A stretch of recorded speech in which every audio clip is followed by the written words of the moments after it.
The document had been sealed for 9 days. Mr. Salt held it with both hands, the way men hold things they would rather not be responsible for. The study smelled of dead ash and old paper, a room that hadn't been opened in weeks, not since the Duke of Caldecott's father died and left behind a name, an estate, and a problem no one had found the courage to read aloud. 2 people sat across from each other at the mahogany table. Philippa Caldwell kept her hands folded in her lap, her black dress pressed flat against the high back of the chair. She didn't shift, she didn't look away. She simply waited, the way a woman waits when she already knows what's coming and has decided in advance it won't break her. Nathaniel Caldecott, Duke of Caldecott, sat across from her. He didn't look at Mr. Salt, he didn't look at the document. His eyes found Philippa the moment he walked through that door and stayed there exactly 1 second longer than they should have. She didn't look away. Mr. Salt broke the seal. The forced marriage clause was on the 3rd page, 30 days. All debts settled in full. Her father's signature at the bottom, pressed too hard at the end, the way he always did. She looked up. Nathaniel watched her with an expression that gave away nothing. "I will marry you, Your Grace." A pause. "But I don't need you to want this. I need you to be worth it." Nathaniel Caldecott looked at her, and for the first time since he walked through that door, something moved behind his eyes. He said nothing, and in that silence, Philippa understood that this was not a man used to having no response. Before we continue, where are you watching from today? Drop your city in the comments, and if you love stories about dukes, secrets, and women who refuse to disappear, subscribe. There are many more untold stories waiting for you. Chapter 1. The carriage ride back to Caldwell House took 20 minutes. Philippa sat with her hands in her lap and watched London move past the frost-edged window. The vendors, the gas lamps, the indifferent machinery of a city that kept its pace without any interest in what had just happened on Greer Street. She gave herself 30 seconds to feel the full weight of what she had agreed to. 30 seconds. Then she folded it away. She had 30 days before the wedding. She intended to use every one of them. Caldwell House smelled of beeswax and her father's absence. The housekeeper, Mrs. Priwitt, opened the door before Philippa reached the top step, which meant the staff already knew.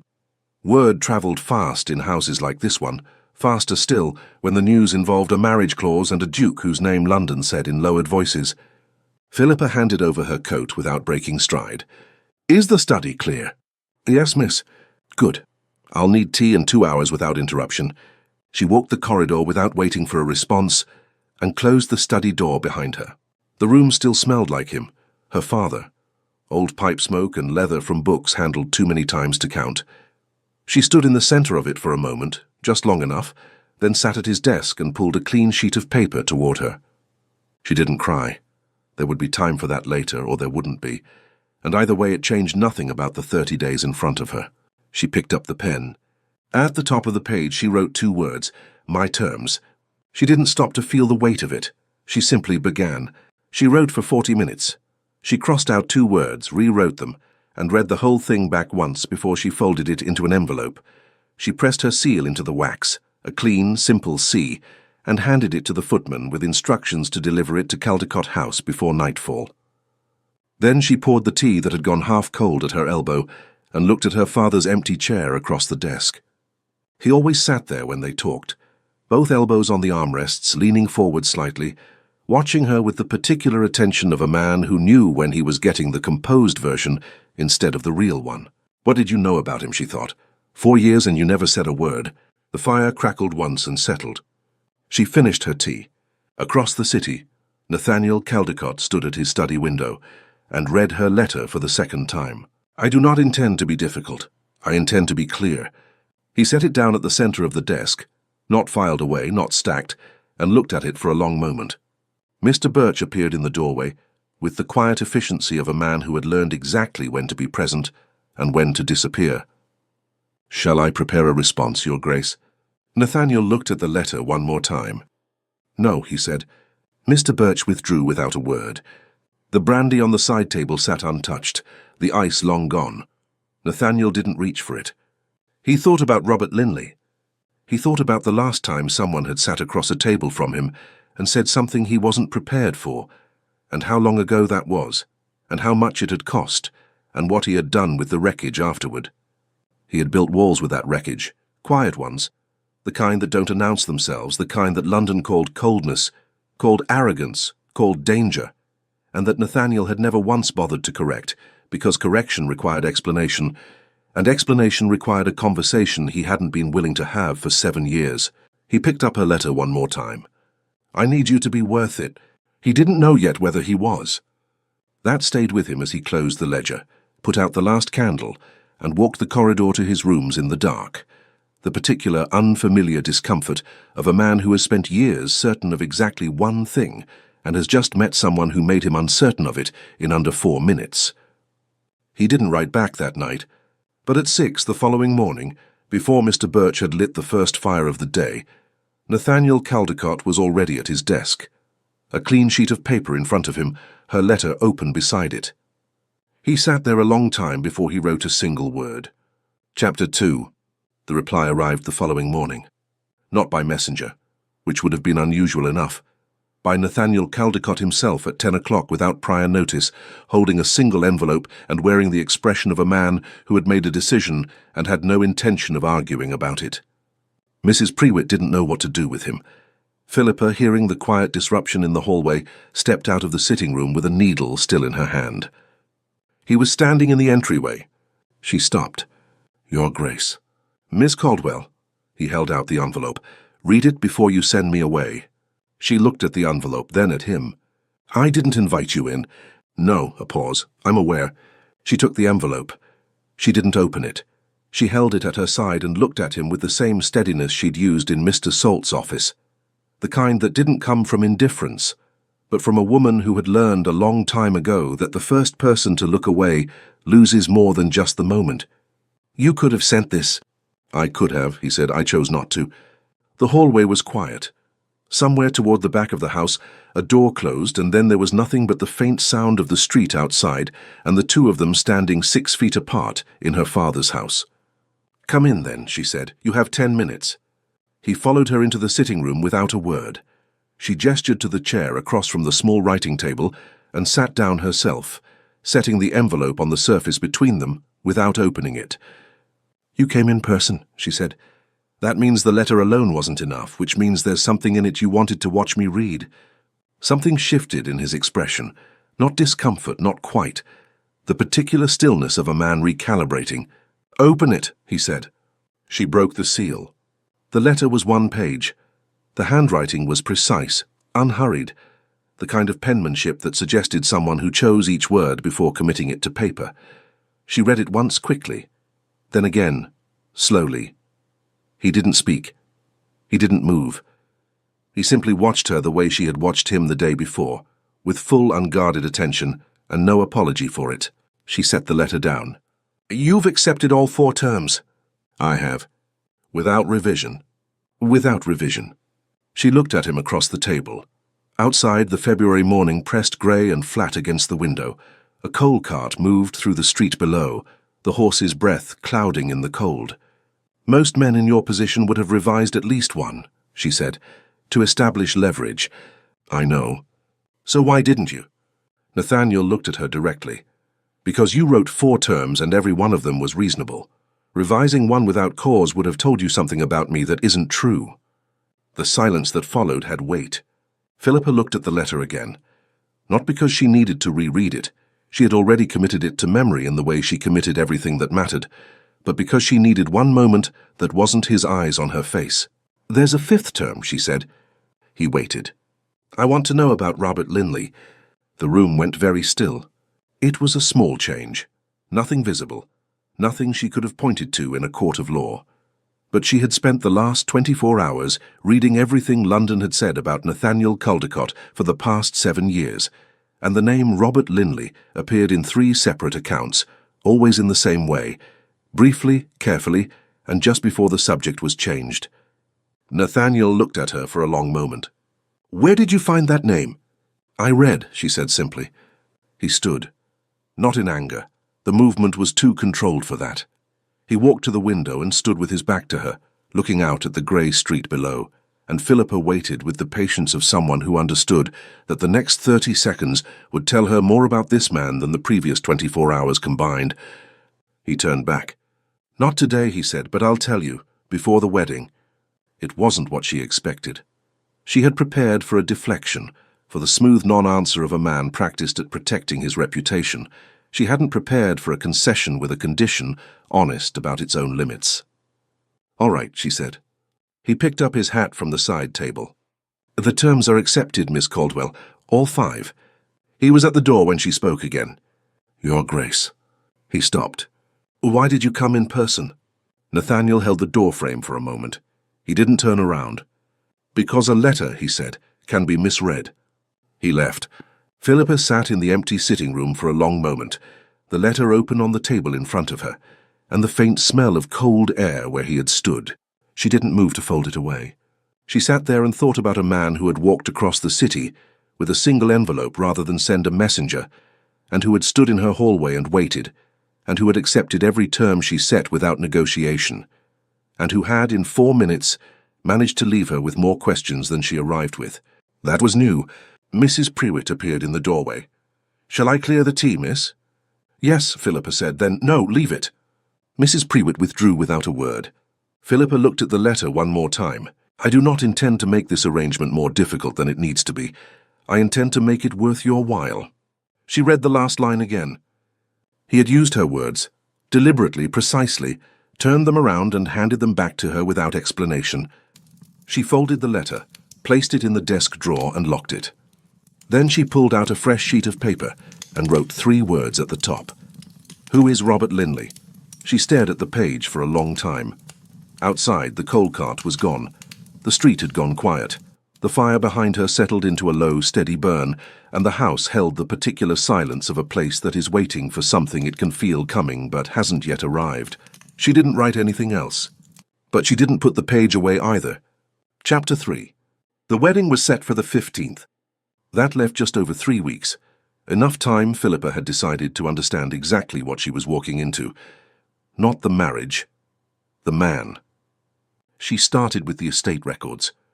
Not the social accounts, not the gossip columns, not the careful versions that London printed when it wanted to appear informed without being specific. The actual records, property transfers, legal filings, the dry, unembellished language of documents that had no reason to perform.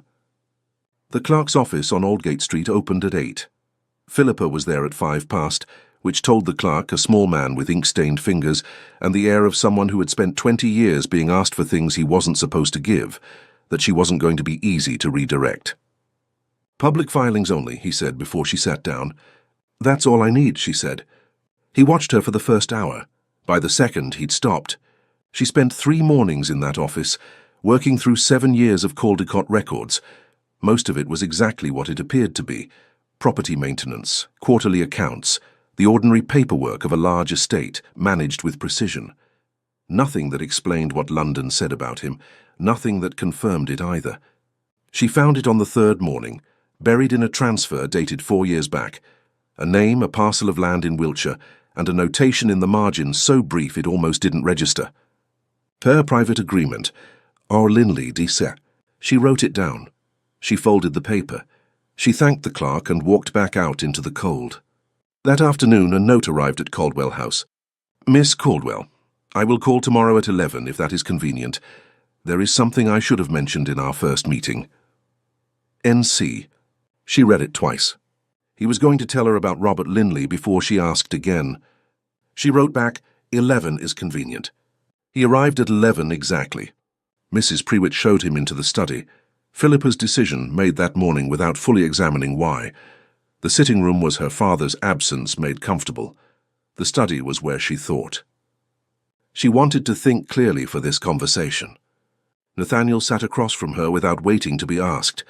He looked at the desk between them, at the clean surface and the single pen and the paper she had not placed there by accident, and something in his expression acknowledged it without comment. "Robert Linley," he said, "was my closest friend for 11 years. Philippa waited.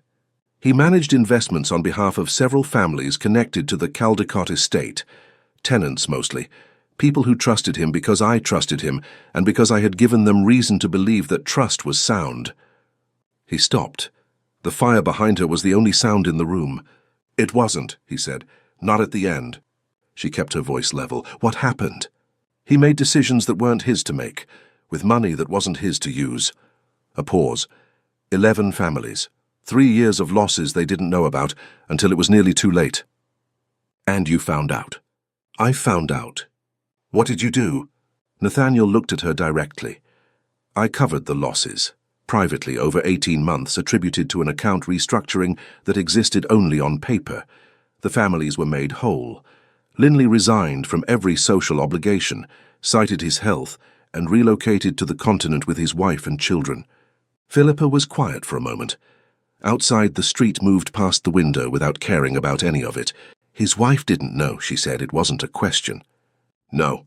And his children. Were 4 and 6. She looked at him. He looked back, the same steadiness he always carried, but underneath it something else. Not guilt. Something older than guilt. The particular weight of a man who made the right call and paid for it in a currency no one else could see. London saw the estate transfer, she said. They saw Linley gone. They built the story they could. Yes, and you never corrected it. Correcting it would have required explaining it. Explaining it would have exposed him, and his wife and his children, and the 11 families who had agreed to silence in exchange for being made whole. A beat. I chose the outcome that caused the least damage. That is not how most people describe the same decision. No, he said, it isn't. The room was quiet. Philippa pressed her fingers flat against the desk. You lost a friend, she said. I made a choice. Those aren't different things. He looked at her. Something moved behind his eyes, the same thing she had seen in Mr. Salt's office the first day, the thing she still didn't have a name for. Not surprise. Not quite. Recognition. The particular look of a man who has said something true to very few people and has just said it to one more. Why are you telling me this now, she said. You could have waited until after the wedding. I could have. But you came today.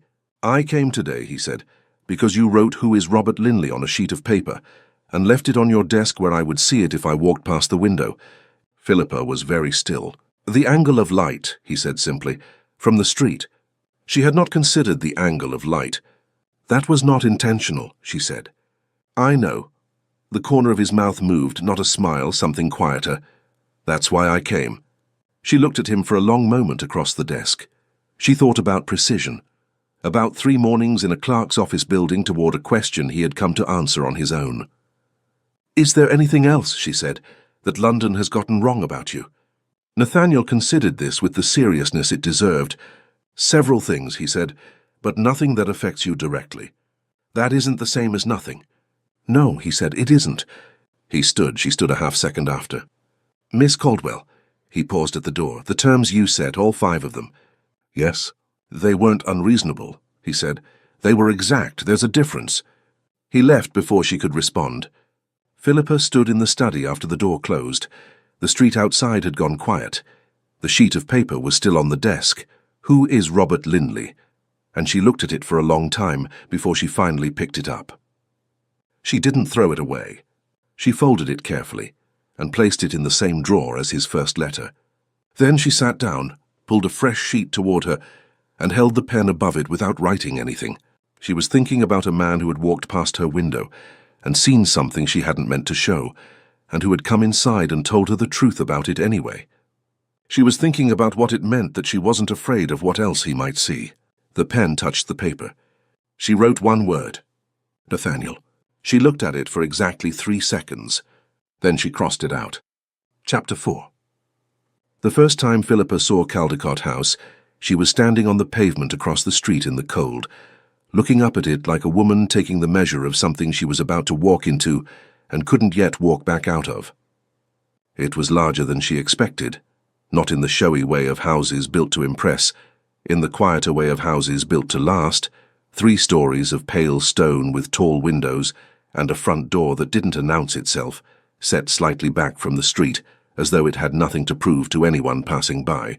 She stood there for exactly 2 minutes. Then she crossed the street and knocked. Nathaniel met her in the entrance hall. Not a butler, not a housekeeper. Him in a dark coat, no ceremony, standing at the foot of the staircase with the particular stillness of a man who had been waiting and had decided not to pretend otherwise. Miss Caldwell. Your Grace. She looked around once, A brief observational sweep that took in the height of the ceilings, the stone floors worn smooth at the center, the single arrangement of white flowers on the entrance table. No excess, no performance. You have a beautiful house. It's been in the family for 200 years. That isn't what I said. He looked at her. Something shifted in his expression. Not quite a smile, the movement before one. No, he said. It isn't. He showed her through the house himself.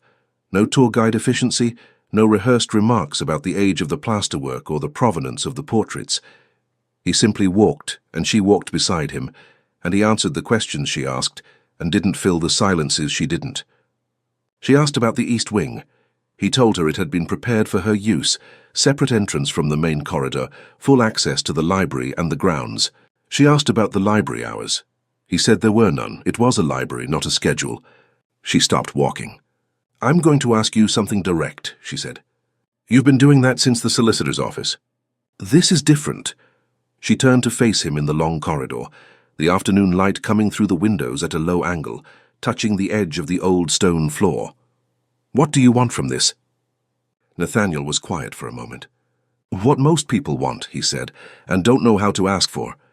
That isn't an answer. No, he said. It's the honest version of one. The specific answer requires more time than we've had. She studied him. He held her gaze without difficulty, the way he always did, without aggression, without performance, with the particular steadiness of a man who had nothing to hide because he had already decided what he was willing to say and what he wasn't, and had made peace with both. All right, she said. Then I'll ask again, later. I'll answer later. They kept walking. The library was on the second floor, south-facing, with windows that caught the afternoon light at an angle that made reading effortless. 3 walls of books, a reading table near the fire, 2 chairs positioned not across from each other, but slightly angled. The arrangement of a room designed for people who wanted to be in the same space without being required to look at each other constantly. Philippa stood in the center of it and felt for the first time since her father died something that was not grief and not dread, and not the careful management of either. She wasn't sure yet what to call it. You can change anything you don't like, Nathaniel said from the doorway. She turned. I don't want to change it. He looked at her across the room. The fire between them was low and steady, the kind that had been burning long enough to know what it was doing. Good, he said quietly. It was one word. It landed simply, without weight, without intention, and somehow for that exact reason it stayed with her longer than it should have. The afternoon should have ended there. It didn't because of the painting. It was at the far end of the upper corridor, smaller than the portraits around it, hung in the worst light, a man in a dark coat standing slightly turned from the viewer, his gaze aimed somewhere beyond the frame. Not military, not ceremonial. Just a man, looking at something no one else in the painting could see. Philippa stopped. He's not like the others, she said. Nathaniel had come to stand a few feet behind her. No. He looks like he's thinking about something the room doesn't know about yet. A pause. When he spoke, his voice was quieter than usual. My grandfather. The family histories give him 1 paragraph and move on. Why? Because he spent most of his life making decisions that the people around him didn't understand until 20 years later. That made him difficult to write about cleanly. Philippa looked at the portrait. At the line of the man's jaw, the set of his shoulders contained certain aimed at something the rest of the painted world had agreed not to look for. My father was like that, she said. The past tense arrived in the sentence with the small specific weight it always carried now, not heavy, just present. He always thought 3 things at once, 2 useful and 1 entirely impractical, and he could never tell which was which until it was too late to matter. She said it without asking for anything in return. A fact offered simply, into a corridor where the light was poor and the portraits were old and the person standing behind her was, she was beginning to understand, someone who listened the way very few people did. Not for the pause at the end of the sentence, for the thing underneath it. He didn't fill the silence. She was grateful for that. They stood in front of his grandfather's portrait for another minute, and then she turned toward the staircase, and he fell into step beside her, and neither of them spoke again until they reached the entrance hall. At the door, Mrs. Prewitt's carriage was already waiting. Philippa had arranged it herself, the small independence of a woman who intended to leave on her own terms. She put on her coat. "Thursday," Nathaniel said. She turned. "The wedding?" A pause. "If you need more time—" "I don't need more time," she said. "I needed to see the house." He looked at her. "And?" Philippa buttoned the last button of her coat and looked at him in the thin afternoon light. At the man who had walked her through his home without ceremony, who had answered her questions without deflection, who had stood beside her in a corridor and listened to her talk about her father, and had understood without being told that what she needed in that moment was simply someone to stand there. "And I've seen it," she said. She walked to the door. She was halfway down the front steps when she stopped. She didn't turn around. "Your Grace." "Miss Caldwell." "Your grandfather," she said. "The one in the portrait." "Yes. He was thinking about the right thing." She started down the remaining steps. He just needed someone who could see far enough to know it. She got into the carriage. The door closed. Nathaniel stood at the top of the steps in the cold for a moment after the carriage pulled away, longer than he needed to, longer than he would have admitted to, and felt something settle in his chest that he hadn't felt in a very long time. Not peace, exactly. Something that required her to still be in the city for it to hold. He went back inside. At his desk that evening, he opened the ledger, looked at the first column of figures and closed it again without reading a single line. He sat for a long time in the quiet of the study, the fire burning low, the street outside gone dark, the house around him holding its old, patient silence. Then he pulled a clean sheet of paper toward him. He didn't write her name. He wrote one line at the top of the page, the kind of line a man writes when he is trying to be honest with himself before he runs out of reasons to bother. She sees things the way he did. He looked at it for a long time. Then he folded it once, placed it in the drawer on the left and went to bed. He did not sleep for a considerable while. Chapter 5. The wedding morning arrived without ceremony. No rain, no dramatic light, just a pale January sky doing what January skies do, holding everything in a flat, even grey that asked nothing of the day and promised nothing in return. Philippa was dressed by 7. She sat at the small writing table in the east bedroom of her father's house, her house now for 3 more hours, and looked at the drawer she hadn't opened since the night she placed 2 things inside it: his first letter and a folded page that asked a question she now knew the answer to. She didn't open it. She already knew what was in there. She didn't need to read it again. She needed to decide what she was walking toward, and whether the woman who had written my terms on a clean sheet of paper 3 weeks ago was the same woman sitting here now, and whether that was a problem. It wasn't a problem. It was just different. Mrs. Prewitt knocked at 7:30. "The carriage is ready, miss." 5 minutes. She stood. She looked at herself in the mirror. The ivory dress, the dark hair pinned with precision rather than artistry, the particular expression of a woman who has made a decision and arrived at the other side of it without flinching. Her father would have looked at her and said, "Tell me what you're actually thinking, Pip." She told the mirror instead, "I think he's going to be worth it." She picked up her gloves and walked out. The church was full. Not warmly full, London full, which meant a room of people who had come to observe and had dressed accordingly, faces arranged into expressions of appropriate sentiment that had nothing to do with sentiment at all. They were there to see what a duke and a woman with nothing left to lose looked like standing next to each other, and to form an opinion about it before the ink on the register was dry. Philippa walked the aisle without looking at them. She looked at Nathaniel. He was already watching her when she entered. Not the door, not the aisle, her. With that particular steadiness she had spent 3 weeks cataloguing and still hadn't entirely mapped. Dark coat, no unnecessary ornamentation, jaw set with the tension of a man who was holding himself very still, because the alternative was something he hadn't decided what to do with yet. She reached him. He said very quietly so that only she could hear, "You came." "I said I would." "I know." A pause. "I'm glad." She looked at him for exactly 1 second longer than the moment required. Then the vicar began. The vows were spoken clearly. The ring was placed. The register was signed, and by 11 o'clock Philippa Caldwell had become the Duchess of Caldecott, wife of a man who had accepted every term she set, told her the truth about Robert Linley before she had to ask twice, and walked past her window and seen something she hadn't meant to show. A man who had stood beside her in a corridor with a poorly lit portrait, and understood without being told what kind of silence she needed.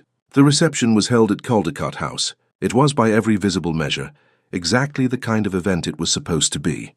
The rooms were warm, the flowers were white, the guests moved in their careful orbits and said the things that guests say when they are watching something they don't fully understand and have decided to call it impressive rather than admit the gap. Philippa moved through it with the composure she had carried into every room since she was 17, and learned that composed women are underestimated and that underestimated women have a particular kind of freedom. She spoke with 3 women who asked about the East Wing renovation that hadn't happened yet. She spoke with 2 men who asked Nathaniel about the Caldecott tenant farms in tones that suggested they wanted to ask about something else. She spoke with 1 elderly woman near the window who simply wanted to tell her that her father had been a good man, and who said it without performance, and who was consequently the only person in the room Philippa was genuinely glad to have spoken to. She was near the fireplace when she became aware of the conversation 6 feet to her left. 2 women, voices low but not careful enough. 4 years of private correspondence, apparently, before the father died. "You don't mean—" "I mean the arrangement wasn't as sudden as it appears, which raises the question of what exactly—" Philippa kept her eyes on the fire. She kept her expression composed, her hands still at her sides. She waited until the voices moved on, and then she turned, and found Nathaniel already beside her. He had heard it. She could see it in the slight set of his jaw. "Don't," she said quietly. He looked at her. "It confirms what they already think," she said, "and it gives them 3 new questions they haven't thought of yet. Let it go." A beat. "You're not angry," he said. "I'm angry," she said. Flat, clean, precise. "I'm angry that they speak about my father that way. I'm angry that they take the shape of what they can see and build the worst possible version of it." A pause. "But I've learned not to let the unsurprising things take more from me than they deserve." Nathaniel looked at her for a long moment. "He chose well," he said. Not a compliment. A fact delivered with the quiet certainty of a man who had arrived at a conclusion and was no longer uncertain about it. Philippa looked at the fire. "He always did," she said. "I just didn't always understand it in time." The room moved around them. The candles burned. The guests continued their careful orbits, forming opinions and revising them and forming new ones, the way rooms like this always did, without caring what was actually true, only what could be observed and repeated. Nathaniel's hand was at her back. Not possessive, not performative, simply present, the kind of steadiness you don't notice until you realize you've been leaning into it without meaning to. She noticed. She didn't move away. The guests left by 10. The house went quiet in the particular way that large houses go quiet after they've been full. Not empty, just returned to itself, the rooms settling back into their own company with the patient ease of spaces that have been doing this for 200 years. Philippa stood at the library window. Below, the winter garden held its cold, composed silence, the hedges clipped, the paths clean, the whole thing lit faintly by the light coming through the windows above. She had looked at it once before, weeks ago, when Nathaniel had shown her the house, and she had stood at this same window and thought about her father, and about what it meant to begin something she hadn't chosen, and couldn't yet see the shape of. She heard him come in. She didn't turn. He came to stand beside her, a few feet away, both of them looking out at the dark garden, the house quiet around them, the fire behind them burning low and steady. "The garden will be different in spring," he said. "I know." A pause. "Are you all right?" She considered the question with the seriousness it deserved, not the polite version, the real one. "Yes," she said, "I think I am." She turned to look at him. "Are you?" He looked at her, and for a moment, just a moment, the composure he wore the way other men wore armor shifted. Not disappeared. Just opened, the way a window opens, enough to let in the air. "I'm better than I expected to be," he said. It was not a declaration. It was not a confession.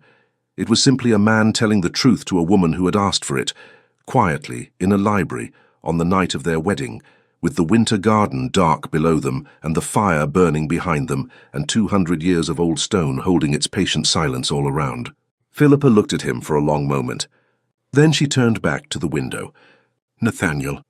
It was the first time she had said his name out loud. Not written and crossed out, said in her own voice in the quiet of a room that now belonged to both of them. He went very still. "Your grandfather," she said. "The one in the portrait." "Yes. You said your father called it a warning." "He did." She looked at the dark garden below, at the clipped hedges and the clean paths and the whole composed, patient, waiting shape of it. "I think," she said quietly, "that your grandfather would have liked my father." A beat of silence. "I think," Nathaniel said just as quietly, "that he would have liked you." She didn't answer. But something in her chest, something she had been folding and refolding for 3 weeks, not grief, not dread, but the careful management of hope she hadn't yet decided she was allowed to have, shifted. Not resolved, just opened. The fire settled behind them. Outside, the garden held its cold, quiet dark. And in the library of Caldecott House, on the first night of a marriage that had begun in a solicitor's office with a sealed document and 30 days, and 2 people who hadn't yet decided what to make of each other, something moved. Quietly, without announcement, the way things move when they are finally ready. Neither of them named it. Neither of them needed to. Chapter 6. 3 months into the marriage, Nathaniel Caldecott established a fact he hadn't anticipated needing to establish. He was happy. Not in the large, announced way of men who have decided to perform contentment for an audience. In the quieter way, the way you notice a room is warm only when you've spent a long time in the cold. It arrived without ceremony, the way most true things do, and it arrived in pieces small enough that he almost missed each one individually. The piece that arrived first was the library at 6 in the morning. He came down for the ledgers on a Tuesday and found her already there, the far table, 2 books open simultaneously, tea gone cold at her elbow, the fire she had built herself burning with more efficiency than the one the staff usually managed. She didn't look up when he came in. She said good morning to the page she was reading. He said it back to the room. They shared the library for 40 minutes without speaking again, and it was, against all reasonable expectation, the best 40 minutes of his week. The piece that arrived second was smaller. She moved a vase of dried flowers from the main corridor and replaced them with fresh ones from the east garden. He said nothing. The following morning he walked past that spot and caught the faint scent of something living in a house that had smelled of old certainty for as long as he could remember, and he stopped for exactly 2 seconds. He did not examine why. The piece that arrived third was the one that mattered. He passed the small sitting room near the east wing on a Thursday evening and heard a voice, not Philippa's, a younger one, uneven with the particular rhythm of someone trying not to cry in front of a person they respected. Through the half-open door, Philippa, sitting not in the chair but on the footstool, which brought her to eye level with the young housemaid, 16, recently arrived from the village, sitting rigidly on the edge of the settee, with her hands pressed flat against her apron. "You don't have to explain all of it," Philippa said. "Just tell me which part is the hardest." He moved past the doorway before either of them looked up. He walked to the end of the corridor and stood there with no particular reason to be standing there, and understood, with the clarity of a man encountering something he should have seen coming and somehow didn't, that the thing he had assumed about Philippa Caldwell from the first day, that her composure was a kind of distance, was wrong. It was not distance. It was the opposite. She had learned to be steady so that other people could afford not to be. He had been watching the wrong thing entirely. Spring came to the garden without asking permission. The hedges that had stood bare and clipped through January and February pushed green at the edges. The paths that had held snow held something softer now, and the whole composed shape of the garden below the library window became slowly less like a thing waiting and more like a thing beginning. Philippa noticed it on a morning in late March, standing at the window with her tea, and felt something in her chest that she recognized, not as happiness exactly, not yet, but as the particular warmth that arrives just before it. She had been in this house for 3 months. She knew the staff by name, not just their formal names, the names their families used. She knew that Mr. Birch took his tea without sugar and read agricultural journals on his lunch hour. She knew that the kitchen preferred morning deliveries and that the housekeeper, Mrs. Aldford, had a daughter in York she hadn't seen in 2 years and would not ask for time to visit because she didn't want to be a burden. Philippa arranged the visit. She did it quietly, without announcement, in the way she did most things. Nathaniel found out 3 weeks later, when Mrs. Aldford told him, and the expression on his face when he came to find Philippa in the library, not quite surprise, not quite something else, The particular look of a man encountering a version of the world that is better than the one he prepared for was one she kept without examining it too closely. Some things were better held than named. The letter arrived on a Wednesday. It came from a woman named Clara Linley, Robert's wife. Addressed to Nathaniel, forwarded from his London office, the handwriting careful and deliberate in the way of someone who had composed and recomposed the same letter many times before finally sending it. Nathaniel read it at his desk. Then he read it again. He sat with it for a long time before he went to find Philippa. She was in the east garden, walking the path near the old stone wall with the focused, unhurried pace of a woman who thought better in motion. She looked up when she heard him. Something in his expression stopped her. What happened? He handed her the letter without speaking. She read it. The afternoon light sat flat and pale across the garden, and she read every line with the same careful attention she gave to everything that mattered, and when she was done, she looked up. Clara Linley had written to say that she knew. Not everything. Enough. A solicitor's error 3 years past had surfaced a document that shouldn't have surfaced, and Clara had spent 6 months following a trail that Nathaniel had spent 7 years making difficult to follow. She wasn't writing to accuse. She wasn't writing to demand. She was writing to say thank you. You protected my children's name, the letter said, when you had every reason not to. I did not know until now what that cost you. I am sorry it cost you anything at all. I am not sorry you made the choice you did. Philippa handed the letter back. She didn't speak immediately. She looked at the garden, at the new green coming in at the edges of the hedges, at the paths that had been bare for so long and were not bare anymore. 7 years, she said. Yes, she knows now. Yes. Philippa looked at him. How does it feel? Nathaniel considered the question with the seriousness she always gave it, and that he had learned, slowly, in pieces, over 3 months of mornings in the library and evenings by the fire and one poorly lit portrait in a corridor, to give back. Like something I've been carrying, he said, that I can set down now.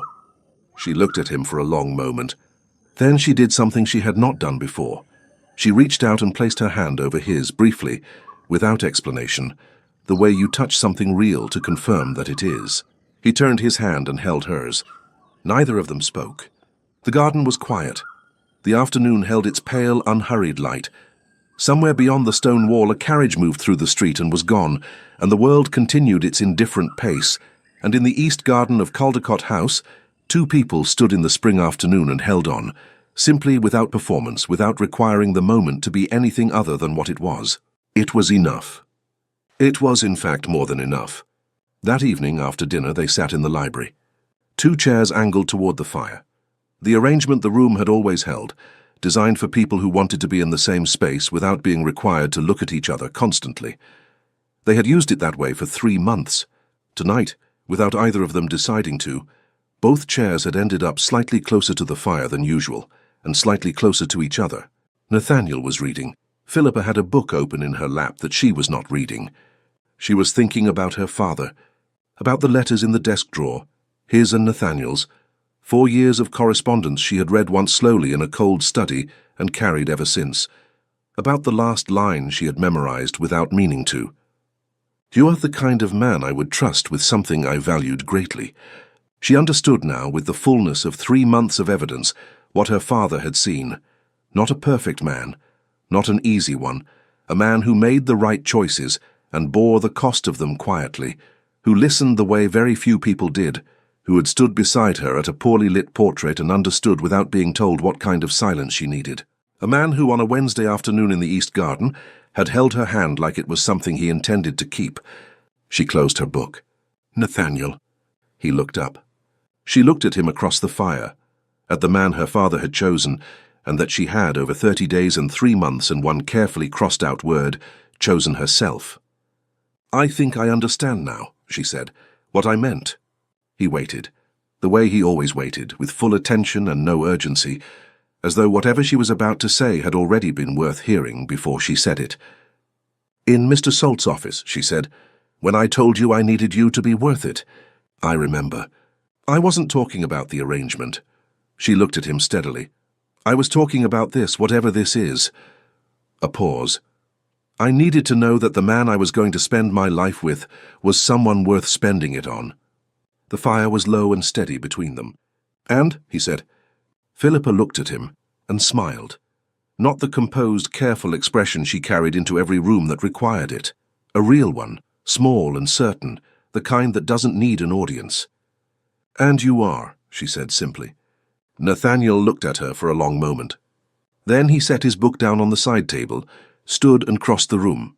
Not quickly, not dramatically, with the same unhurried certainty he brought to every decision he had made since she walked into a solicitor's office and refused to look away.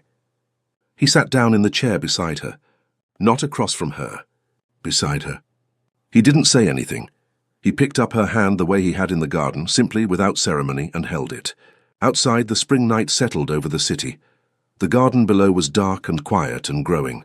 The fire behind them burned low. The house held its old, patient silence around them, and in the library of Caldecott House, in two chairs that had ended up closer together than usual, a marriage that had begun in a sealed document, and 30 days and a woman who refused to be broken, became, quietly and without announcement, something else entirely. Something chosen, something real. Epilogue. The document had been sealed for 9 days. Philippa Caldecott, née Caldwell, Duchess of Caldecott for 14 months, read that line again from the chair by the library window and set the page down in her lap. She was editing the account a young woman had brought her that morning. A friend of a friend, recently arrived in London, facing a situation that bore a particular resemblance to one Philippa knew well. The woman had written it out carefully, the facts and the fears, the sealed document and the man she didn't know and the 30 days she didn't feel she had chosen. Philippa had read it twice. Then she had picked up her pen. She was still writing when she heard the library door. Nathaniel came in the way he always did, without announcement, without requiring the room to rearrange itself, simply present in the way that had become, over 14 months, the thing she noticed most when it was absent. He looked at the pages in her lap. "The woman from this morning?" "Yes." He crossed to the window, looked out at the garden, full now, the hedges deep green, the paths lined with something blooming, and then back at her. "What are you telling her?" Philippa looked at the page in front of her. At the line she had just written, the one she had been trying to get right for an hour, and had finally, just now, found. She read it aloud. "The document doesn't decide what you become. You do, in every room, every conversation, every moment you choose not to disappear. Find out who he is. Make him find out who you are. The rest follows from that, if you let it." The library was quiet. Nathaniel looked at her for a long moment. "Send it," he said. She looked up. He was watching her with the expression she had first seen in a solicitor's office on a cold morning 14 months ago. The one she had spent 3 weeks cataloguing and 3 months understanding and 14 months knowing, finally, for what it was. Not cold, not dangerous, just a man paying attention to the one person in the room he had never once looked away from. She picked up her pen. She signed her name at the bottom, P. Caldecott, and set the letter aside to be sent. Then she looked at the garden below the window, at everything growing that had once been bare, and felt her father the way she sometimes did on quiet mornings, not as absence, not as grief, but as something warmer than either. The particular presence of someone who loved you well enough to see farther than you could, and trusted you to catch up. She had caught up. "Nathaniel." "Yes?" She turned from the window. "Come sit with me." He did.